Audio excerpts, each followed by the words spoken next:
Hi, my name is Gerhard Gschwandtner and welcome to Selling Power TV. Today we have the pleasure of meeting with Anthony Iannarino. Gerhard, good to see you again. Anthony, I feel that the way to sales effectiveness is via deciding consciously what of the old world to bring into the new world, what to discard and forget, and what to import from the new world and blend it to optimize. That's right, and I don't know why so many people, they write about these things like it's an either or, like these are mutually exclusive. Right. Like if you cold call, you can't use social media, or if you use LinkedIn, then you can't pick up the phone. And the best results that salespeople are producing is when they're doing exactly what you said, Gerhard. They're taking a piece from over here and a piece from over here, and they're going multi-channel. They're trying to use lots of different ways to reach their customers.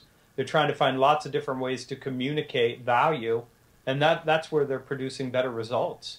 So you shared with me last week that you were helping a company create that blend. What was the major discovery you have made? The major discovery is that LinkedIn's a good place to connect with people, but if you really want to get appointments faster, the phone is a better tactic. And I think it's a combination of those things. It's where do we start that relationship? How fast do we get it to a point where we're having a conversation and where we can get into really trying to create value? So it's logical that when you want to grab something new, you have to let go of what's in your hand. And that's the point of anxiety that people have a hard time tolerating. So what is your recommendation of letting go of the anxiety that is related to letting go? It's more than anxiety, Gerhard. I would say, people switch between two major emotions that we have. One is love and the other one is fear. And it's fear. It's the fear of the unknown. It's the fear of uncertainty. It's the fear that I might fail or that my identity might be threatened.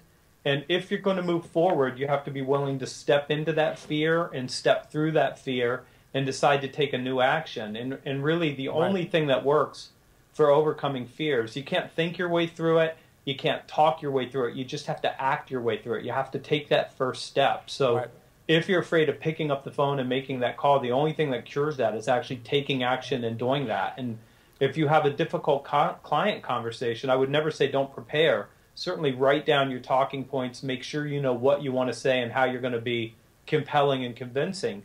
But you've got to step into that fear and say, I've got to make this call. I've got to get away from being comfortable and be uncomfortable long enough to get that better result that I want. So it's all about, you've got to be willing to face your fears.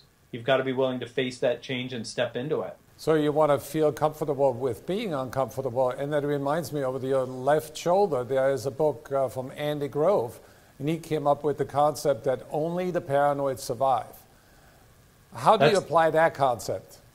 That's the second time that book has been pointed at today, and it's really interesting. He was paranoid, and one of the interesting insights that he had was that the sales force was his best resource for finding out what was really going on in the market.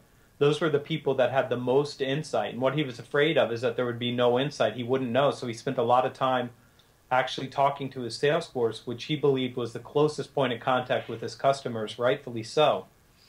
But he did deal with his fears. He decided that the best thing to do when you have a situation is find a way to take action. And what happens to us as humans, in sales or any human endeavor, is that we get comfortable and we seek that comfort. And then once we're comfortable, we tend to get stuck in a rut. So you have to make yourself uncomfortable. And I liked what you said, Gerhard.